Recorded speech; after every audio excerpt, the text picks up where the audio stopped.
I hope you like this.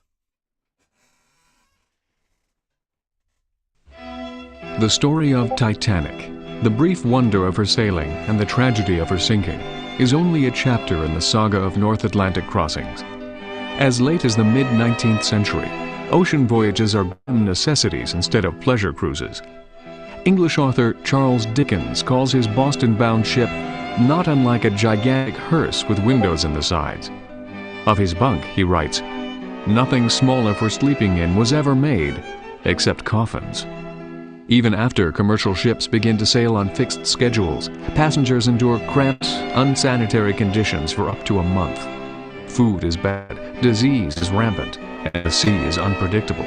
Of 800 ships that set sail, 16 will never reach port, some disappearing without a trace.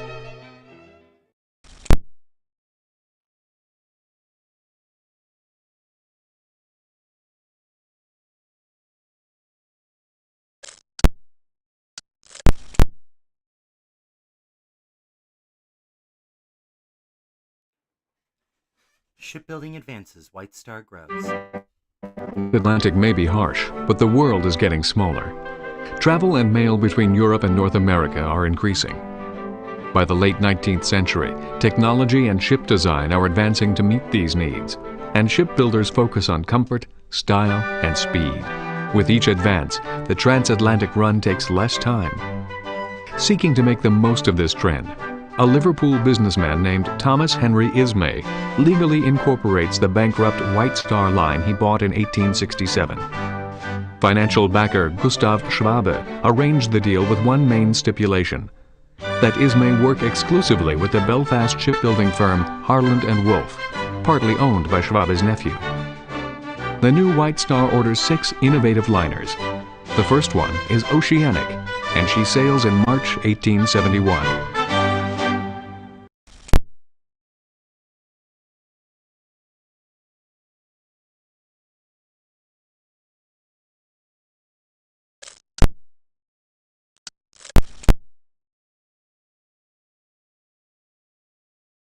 The Gilded Age.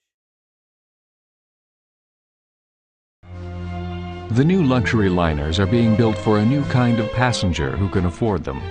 In their world, a dog arrives at a party in a $15,000 diamond collar. An elegant dinner is served entirely on horseback. Newfound wealth finds a new style during the Gilded Age, a name given by American author and social critic Mark Twain to the last 3 decades of the 19th century. The industrialized Western world is secure and prosperous in the years following the American Civil War and the Franco-Prussian War. Poverty is still everywhere, but the growing middle class now enjoys leisure time, and the upper class flaunts its wealth. The great minds of science and business are speeding up a pulsing industrial beat that drowns out Mother Nature's slower, gentler rhythms. Progress is the new god for those who want to see results larger than life. Few think about the consequences.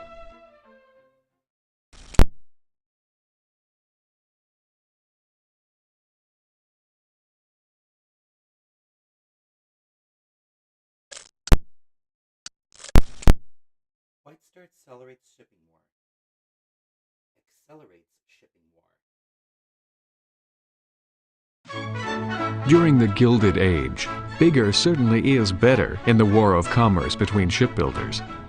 Increasing trade and emigration demand ships that will accommodate both steerage passengers and the thrill-seeking rich. In March 1887, Harland & Wolff lays the keels for 2 White Star ships that will be considered the first modern ocean liners. Big, fast, and comfortable. Titanic and Majestic, 10,000 tons each, will reach a speed of 20 knots, crossing the Atlantic in a mere 7.5 days. White Star's chief rivals, the British Cunard Line and the German Hamburg-Amerika Line, must rise to the challenge.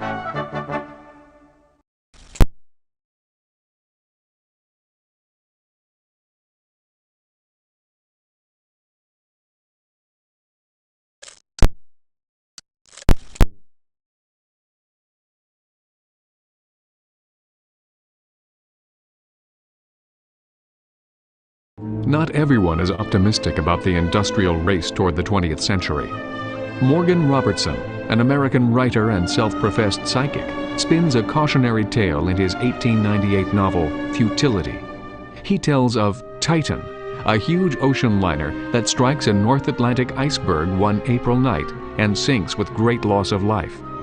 The name, size, and speed of his ship are hauntingly similar to those of a liner that White Star will build 11 years later. This short novel, with its title suggesting Mother Nature's opinion of Gilded Age values, is widely published in American magazines.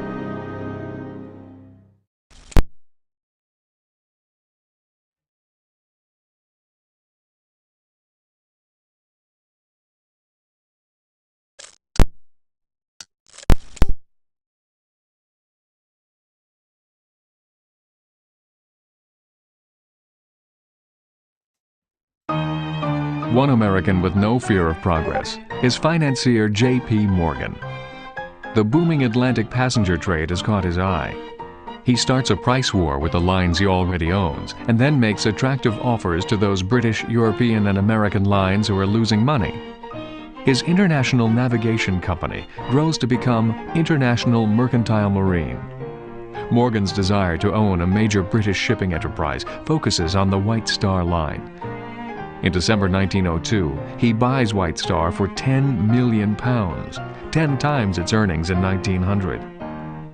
The liners continue to sail proudly under the Union Jack, but now an American hand rests heavily on the tiller.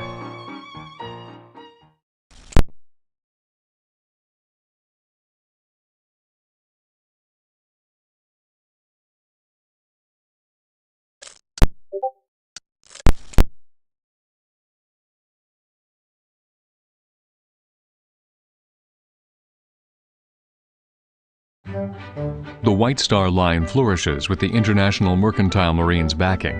1 year after the purchase, J.P. Morgan offers White Star's director, J. Bruce Ismay, the position of managing director and president of IMM and its subsidiaries. As the son of Thomas Henry Ismay, Bruce had taken charge of White Star 4 years earlier and impressed Morgan with his abilities and vision. The influence of the Ismay family on transatlantic passenger trade has come a long way since Thomas first purchased a failing business for a mere £1,000.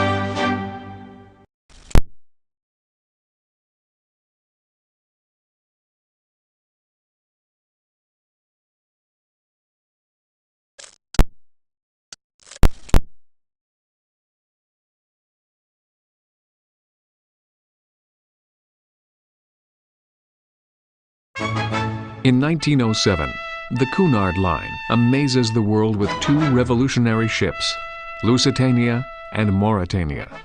At 31,000 tons, their 4 turbine propellers can drive them across the Atlantic in less than 5 days at a speed of 28 knots. Mauretania will hold the record as the world's fastest liner for 20 years. Lusitania features the unlimited elegance of Europe's great hotels, complete with beautifully appointed drawing rooms and plush lounges built by master craftsmen. Cunard now has the fastest British ship, an honor that once belonged to White Star's 25,000-ton Adriatic. The next step up in size and luxury will have to be something even more spectacular.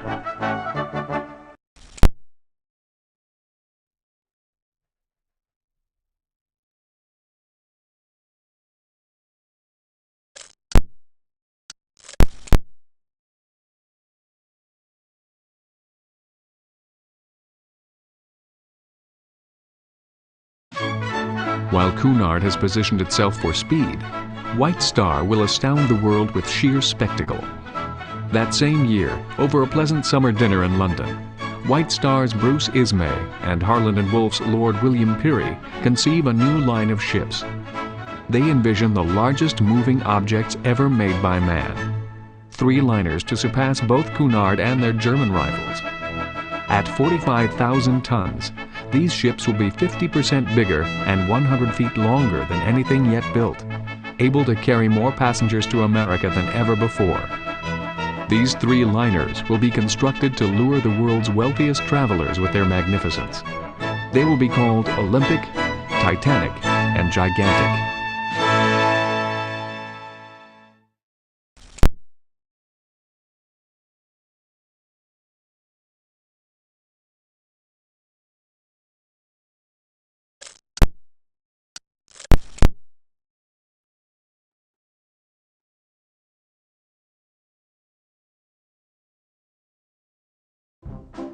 A year after these 3 new luxury liners are envisioned, signatures on a contract set the dream in motion.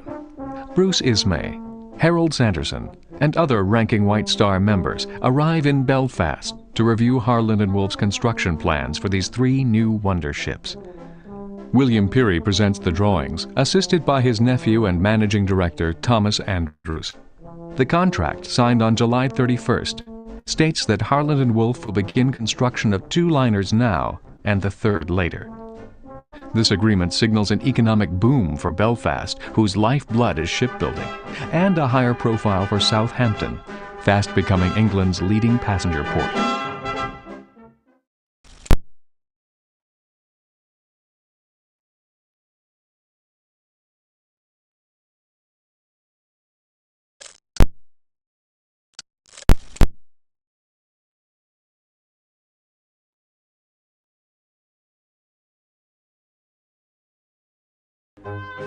White Star encourages Harland and Wolff's designers to pursue their vision of grandeur with no expense spared. The planners and draftsmen propose huge liners whose passenger amenities will make them the most awesome vessels afloat. First-class passengers will make their dramatic entrances and exits on a sweeping grand staircase beneath an elegant dome of glass and iron. First and second-class passengers will also have elevators to carry them between decks. The middle deck will feature a swimming pool for passenger fitness. A Turkish bath will make soothing relaxation possible even on the high seas. The extravagance must be obvious to all. Alexander Carlyle is the chief designer who oversees this vision. After his retirement next year, it will be Thomas Andrews who brings to life every detail of these ships.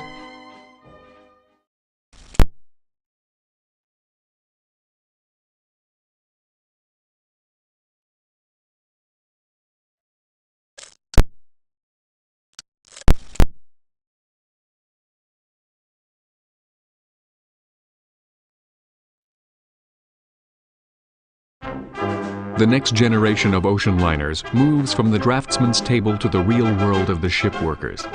To accommodate the building of these massive liners, Harland and Wolff must convert 3 of their already enormous berths into 2 bigger ones.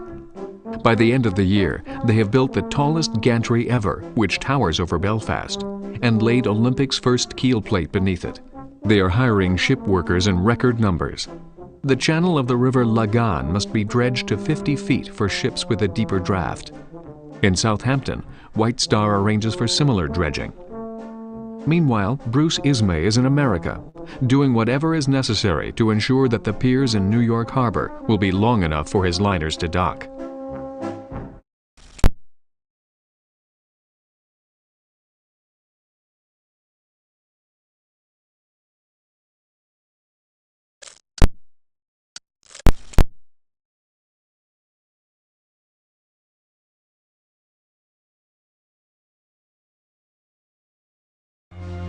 On March 31, ship workers lay Titanic's first keel plate next to Olympic. As construction continues, White Star prepares the world for the first passenger liners to exceed 40,000 tons, floating luxury hotels with pools, palm trees, and no end of elegant detail. To evoke their mythic stature, Bruce Ismay has drawn his new ships' names from Greek mythology. Olympic is named for Mount Olympus, home of the gods. Titanic honors the Titans, powerful giants who challenged the gods, only to have their arrogance punished by a spectacular defeat. Ismay is obviously impressed by the Titans' size and strength, not their ultimate fate.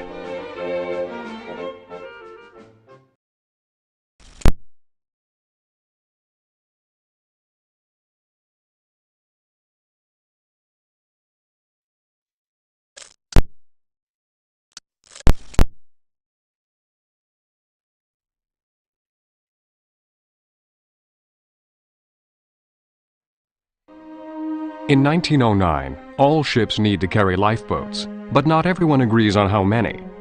Though final plans for Titanic and Olympic call for 16 boats each, plus 4 Engelhart collapsible boats that can be stored more easily, designer Alexander Carlyle originally saw 48 and possibly even 64 boats per ship, using new davits by the Welling Company. Bruce Ismay agrees with Carlyle, claiming 48 lifeboats will take up too much deck space and cause passengers to worry. In the end, 20 boats with a total of 1,178 seats are considered adequate for 3,547 passengers and crew. In fact, an Olympic will actually exceed the outdated British Board of Trade requirements by 17%. But this still isn't enough lifeboats to accommodate every passenger.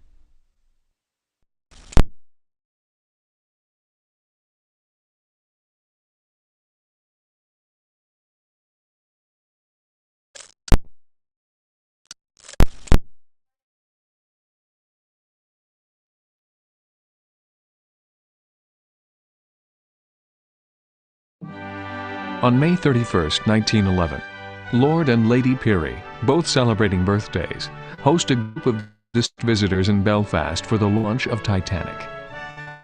By 23 tons of soap, tallow, and train oil spread on the slipway, the ship slides easily into the River Lagan, reaching 12 knots and coming to a gentle stop 1 minute later. She is then towed to the fitting out basin for completion. Ship worker James Dobbins had been fatally injured by a falling support during Titanic's launch. Unaware of the mishap, White Star officials celebrate over lunch, accept the now completed Olympic, and sail her to Liverpool to prepare for her maiden voyage.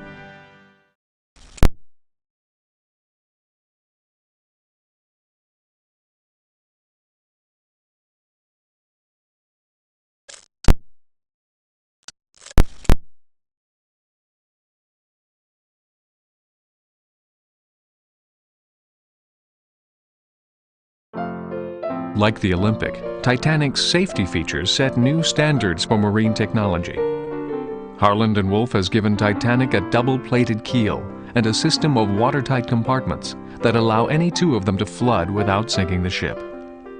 Alternately, towards the front of the ship, she would be safe if any free of the first fire.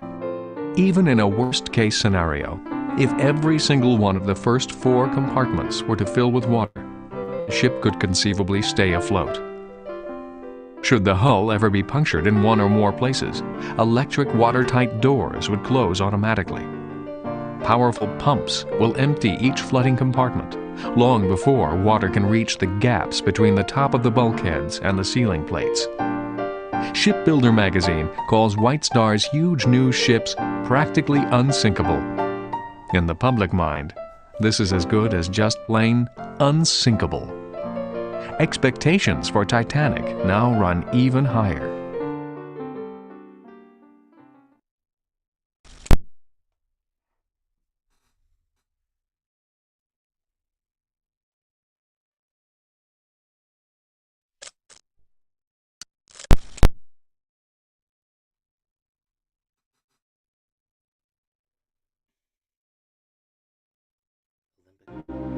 Even unsinkable ships can have accidents.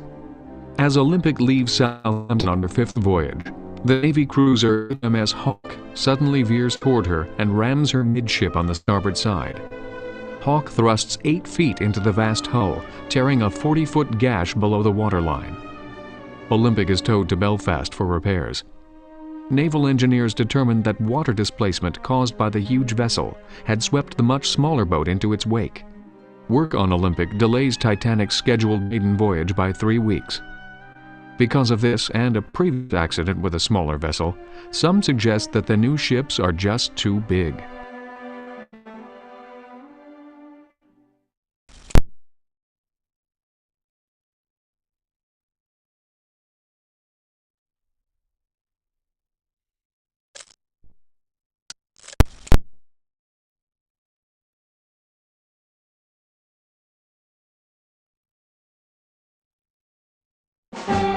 To the people of Belfast, the wonder ships that rise above the local skyline are the pride of their city.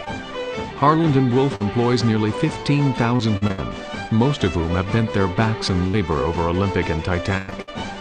Although the work is hours long, vacations few, and they certainly couldn't afford a first-class passage on the ships they build, the men and their families feel a personal attachment to these great liners.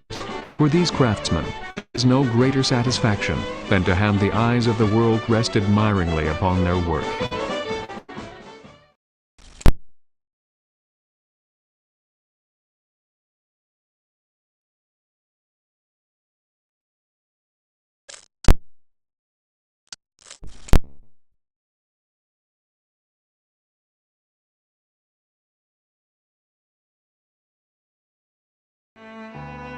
On March 31, 1912, Titanic, the world's largest ship, is completed.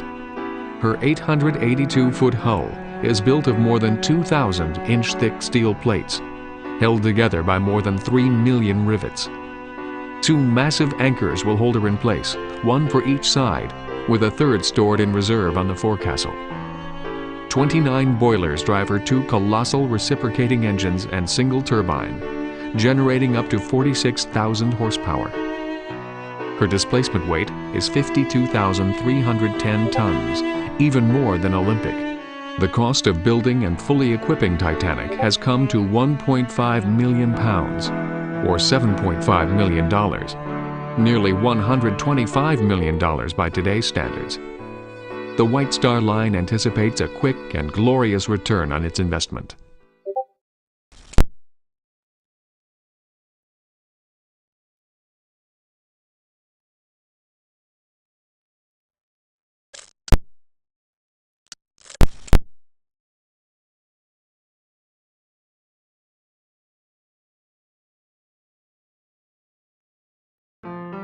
Two days after her completion, Titanic officers conduct her sea trials in Belfast Lough, making turns with this huge new ship. Then steam her out towards the North Channel, practice more turns, and bring her back after 4.5 hours. Satisfied with her performance, the officials at Harland and Wolff proclaim Titanic fit to sail. Bruce Ismay accepts her on behalf of the White Star Line. At 8 p.m., the largest ship in the world leaves Belfast for Southampton.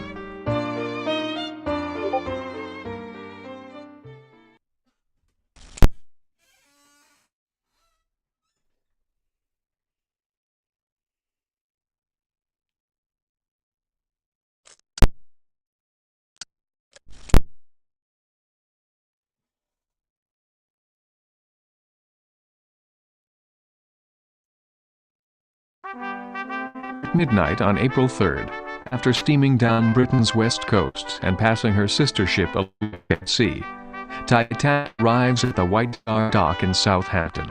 She will have a week to prepare for her maiden voyage. White Star begins to recruit most of the necessary crew members on Saturday, April 6th. They will take on about 900 people, including a deck crew of over 50, nearly 100 stokers, 35 engineers, and 300 stewards and stewardesses. That same Saturday, the first of the cargo arrives at the dock for loading. There will be 559 tons in all, including practical items like textiles, machinery, and furniture, as well as more unusual things such as anchovies, golf balls, tennis balls, and ostrich feathers.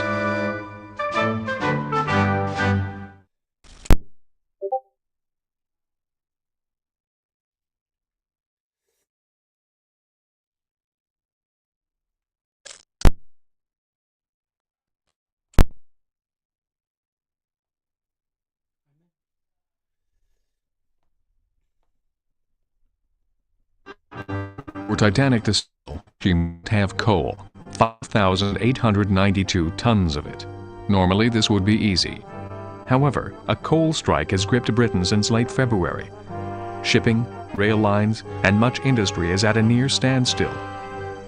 To ensure that its massive new liner will have enough coal to sail on schedule, the White Star Line cancels 2 other ships' departures and buys coal from outside sources. Because of the strike, there is no money coming into the many local households that earn their living from the sea. Titanic finally does steam out of the River Test.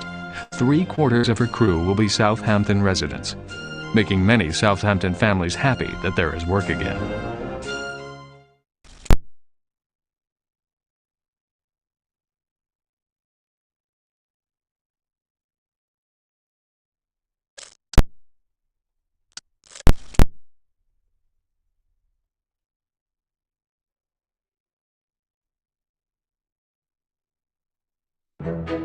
For the crew who have signed on to sail the ship and serve her passengers, Titanic is unlike anything they have seen. A few have worked on Olympic, but to everyone else, it is a challenge to remember names and locations on so big a ship. It is difficult to convey any idea of the size of a ship like the Titanic, when you could actually walk miles along decks and passages, covering different ground all the time. It took me 14 days before I could with confidence find my way from one part of the ship to another by the shortest route. Second Officer Charles Lightoller.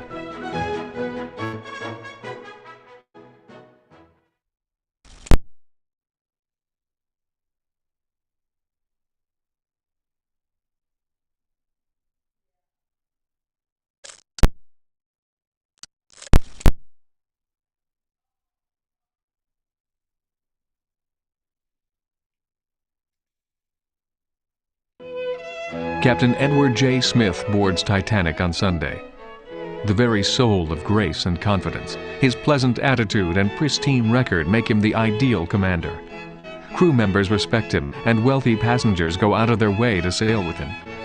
Some have even switched their bookings to Titanic when learning that he'll be in command. He explained why passengers and crew feel safe under his command. When anyone asks me how I can best describe my experience in nearly 40 years at sea, I merely say, uneventful.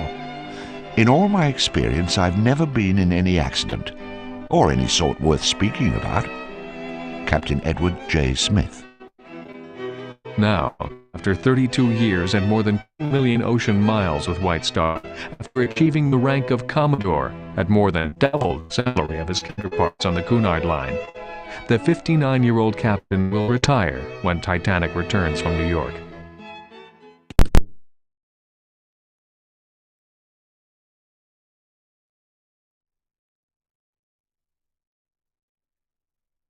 The highest-paid captain on the sea was also highly modest. When anyone asks me how I can best describe my experience in nearly 40 years at sea, I merely say, uneventful. Well, of course, there have been winter gales and...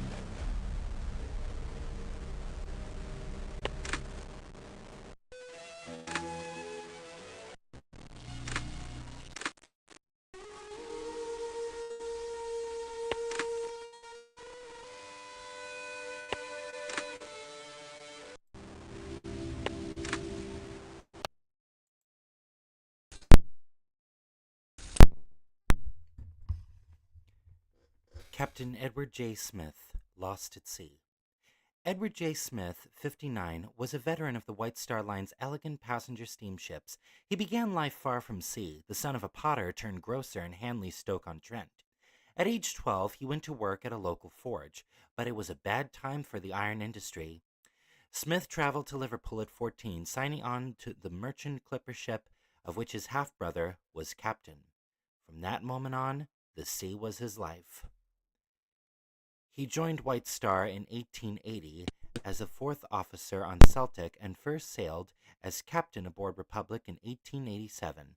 A courteous, soft-spoken, and somewhat detached figure, he became a favorite among many wealthy passengers, who would happily sail on any vessel under his command.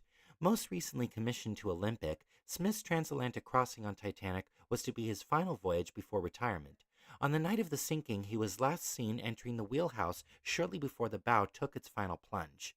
Although a few myths suggest he did not meet his end here, Smith lived in Southampton and was survived by his wife Eleanor and their 12-year-old daughter, Helen.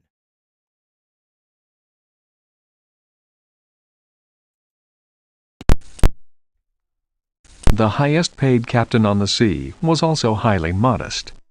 When anyone asks me how I can best describe my experience in nearly 40 years at sea, I say uneventful. Of course, there have been gale and storm, fog, and the like. I've never been in an accident or a speed. I've seen but one vessel in distress in all years at sea. I never saw a wreck, never have been a wreck. Was I ever in any predicament that disaster of any sort? You see, I'm good material for a story. Captain Edward J. Smith. Captain Smith picks his officers. Titanic's officers brought a diverse set of experiences to the job.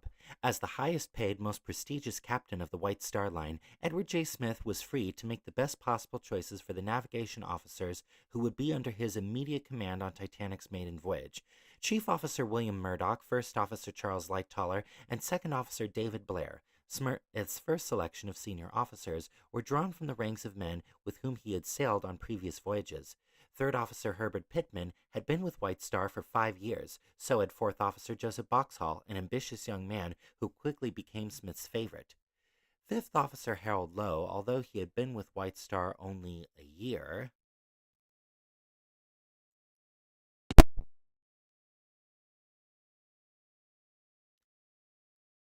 and had never crossed the Atlantic, had proven himself on ships that served the west coast of Africa. Sixth Officer James Moody was a recent graduate of a navigational school in London. A week before the sailing, Captain Smith decided that Titanic would be better served by someone familiar with her sister ship. He requested that Olympic's Chief Officer Henry Weil be transferred to the new liner for her first round trip. This reassignment moved Murdoch down to First Officer, Lightoller down to Second Officer, and David Blair off Titanic. Blair described his reaction in the following letter. Arrived on Titanic from Belfast today. I'm afraid I shall have to step out and make room for Chief Officer of the Olympic, who was giving in command, but with so many... Come on.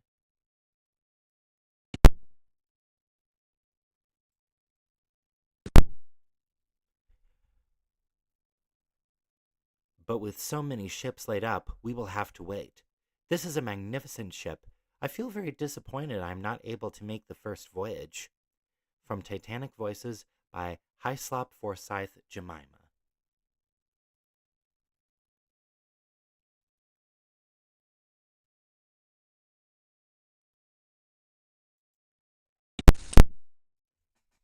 Captain Smith was a favorite among his officers. Captain Smith, or EJ as he was familiarly and affectionately known, was quite a character in the shipping world. Tall, full-whiskered and broad. At first sight you would think to yourself, here's a typical Western Ocean captain. Bluff, hearty, and I'll bet he's got a voice like a foghorn. As a matter of fact, he had a pleasant, quiet voice and an invariable smile. He was a great favourite and a man any officer would give his ears to sail under. Second Officer Charles Lightoller.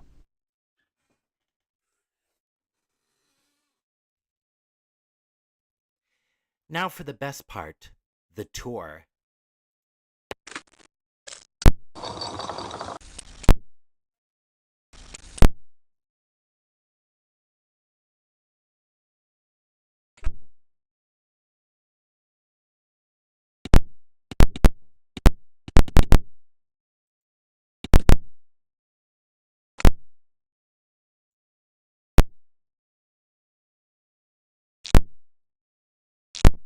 First, let's start with the bottom, then work our way.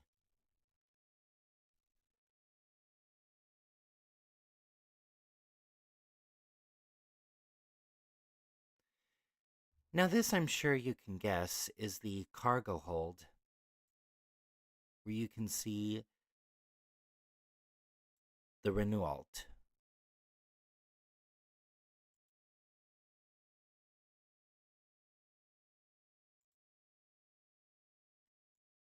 And there's the Renault by William Carter.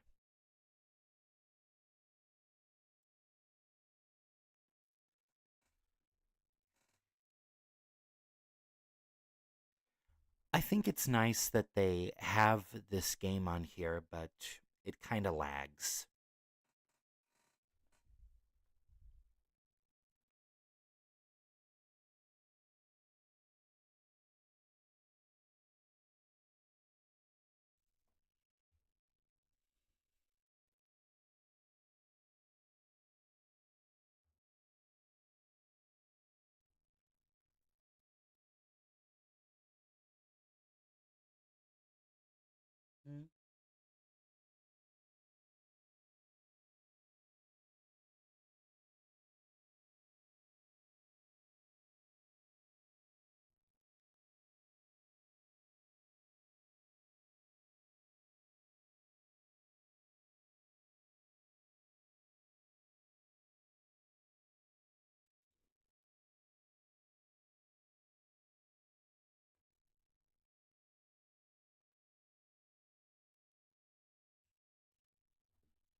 forward. Let's just turn around. Oh, I just love these. As much as I like Titanic Honor and Glory, these are just as good. At least you can visit the cargo hold in that game, but of course, you can't go in there. Too bad. Oh, I think I could see the end of the set right there. Well, the reason I didn't download this, in case you're wondering, is because the QuickTime doesn't seem to work in the program anymore. I haven't downloaded it from the collection chamber.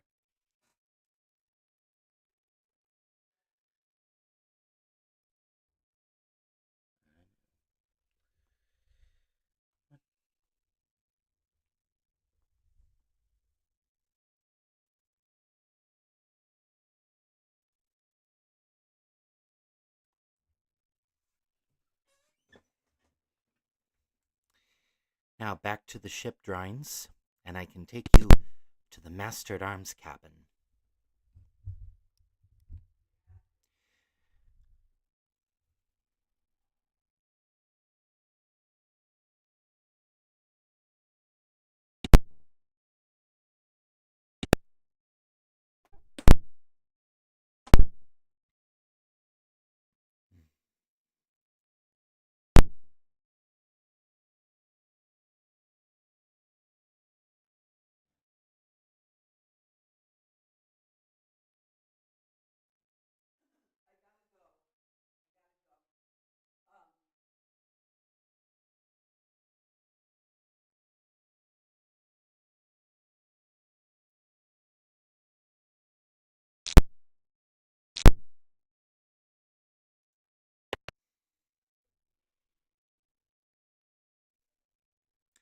Master-at-arms.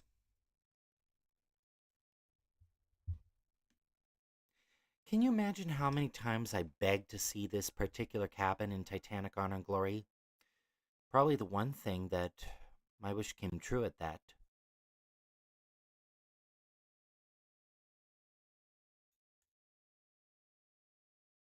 There are the beds, right there. Desk.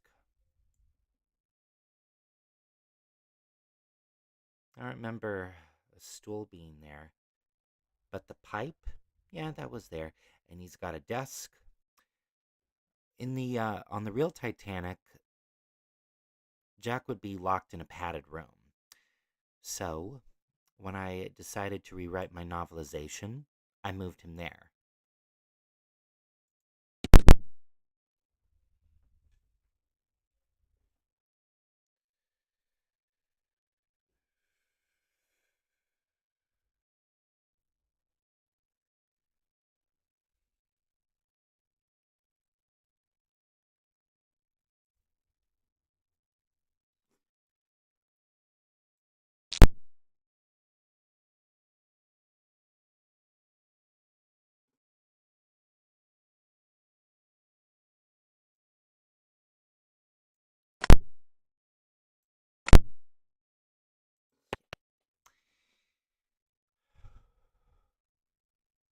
This was overlooked in another guy's stream. The third class entrance, nah, that's more like the general room. Oh, I thought the frame rate went a little faster there. Like it went smoother. Did you see it go smooth? I know I did.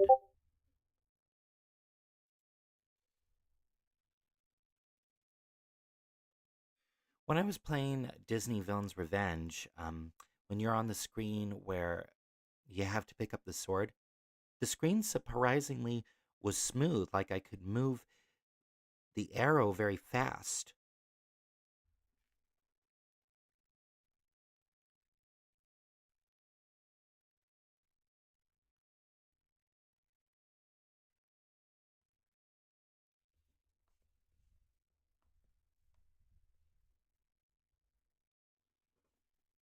Hmm.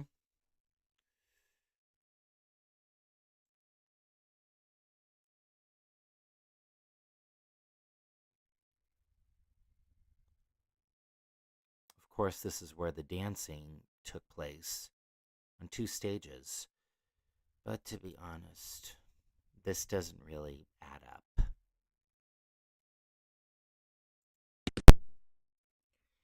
Now, onward to the dining room.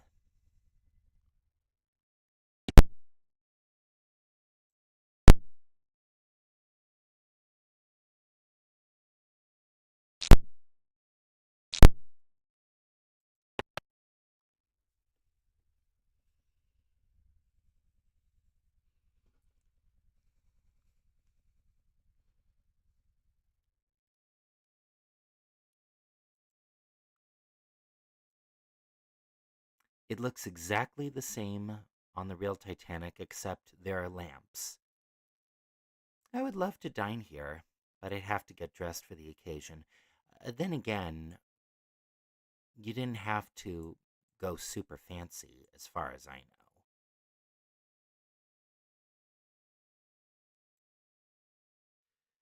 I wish I was there on that set.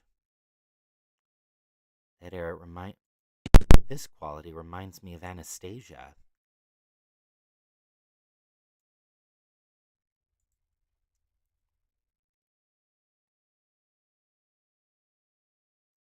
Anybody want to go up?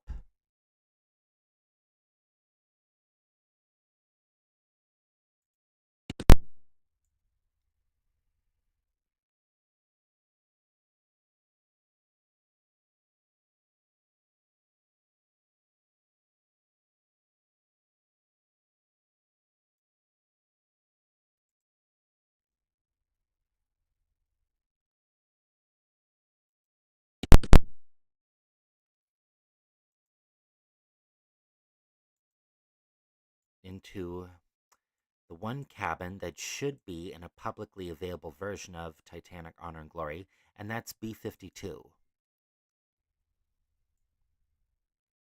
The one part of the room that we don't see in the movie often.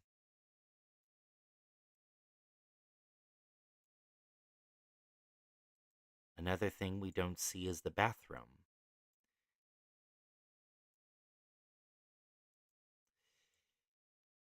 You know, I like that they built a full, extensive set with stuff that you couldn't really see on camera. Helped to make it more immersive, I suppose.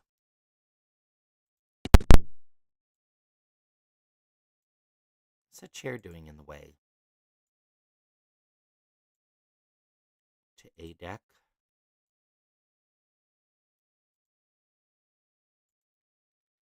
No way we can go to the forecastle, though.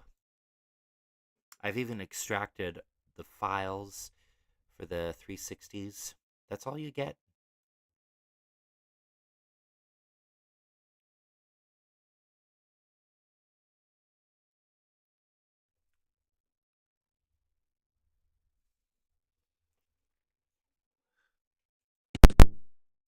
What the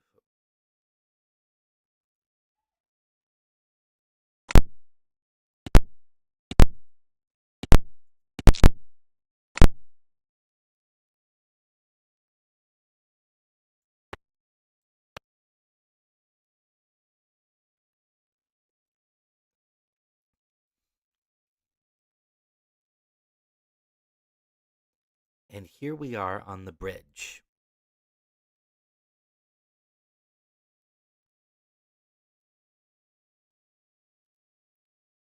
And it feels so small compared to what we see.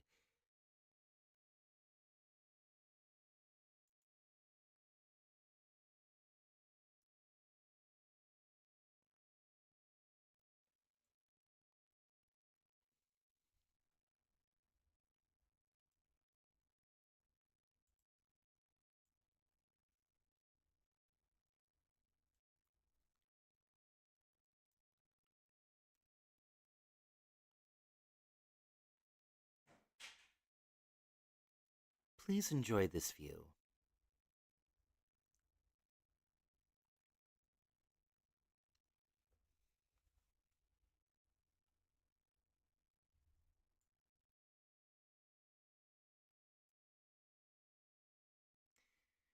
You know, it's also too bad that we can't go into the stern in this game. I know you can in Honor and Glory.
Enjoy this view.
I suppose most of you know that today of all days is 9/11.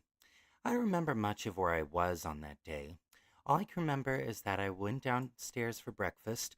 I think I saw the news report on TV. I was off to school. I think it was a half day because of all the events that occurred. But anyway, if you've got any memories of 9/11, I'm sure you'd like to share them with me.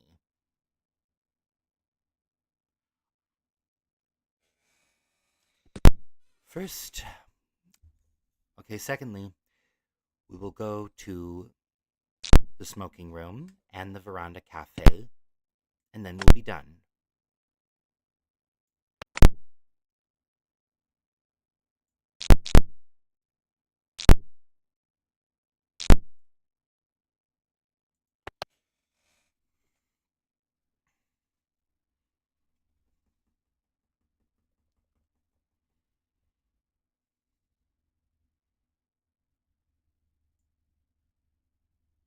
It's a real shame you can't go to the stern. You can't come in. Goodbye.